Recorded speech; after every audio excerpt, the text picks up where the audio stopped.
Hi అండి. కళ్ళజోడు పైన కొబ్బరి నూనె వేస్తే మ్యాజిక్ జరుగుతుందని మీకు తెలుసా? చూస్తే ఖచ్చితంగా మీరే ఆశ్చర్యపోతారు. ఈ అద్భుతమైన టిప్ తెలుసుకునే ముందు చిన్న రిక్వెస్ట్ అండి.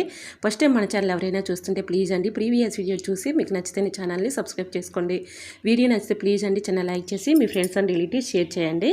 ఇంకా చిన్న పెద్ద వయసు తేడా లేకుండా ప్రతి ఒక్కరికి ఇప్పుడు ఎక్కువగా స్వెట్స్ అనేవి పడుతున్నాయి కదండి. ఎందుకంటే మనం నైటు ఎక్కువగా సెల్ ఫోన్ చూడటం వల్ల, లేదంటే పిల్లలైతే ఎక్కువగా ఫోన్లు చూడటం వల్ల కూడా కళ్ళు అనేవి మసకొచ్చేసి ఈ విధంగా స్పెట్స్ అయితే పడుతున్నాయి కదా.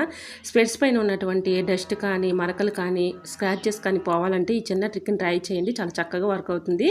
మనం ఎంత క్లీన్ చేసినా కూడా దానిపైన స్క్రాచెస్ కానీ, డస్ట్ కానీ, మరకలు కానీ అలానే ఉండిపోతూ ఉంటాయండి. కొద్దిగా కాటన్ తీసుకొని దానికి కొంచెం వ్యాజ్లైన్ అప్లై చేసి ఈ విధంగా స్పెట్స్ అద్దాలు తుడిచిన తర్వాత స్పెట్స్ బాక్స్లో ఉన్నటువంటి క్లాత్ని ఈ విధంగా తీసుకొని మళ్ళీ క్లీన్ చేసుకున్నామనుకోండి, చక్కగా పెట్టుకున్నప్పుడు కూడా చాలా చక్కగా కనిపిస్తాయి. ట్రై చేయండి. ఫుల్ వీడియో మన యూట్యూబ్ ఛానల్లో ఉంటుంది, తప్పకుండా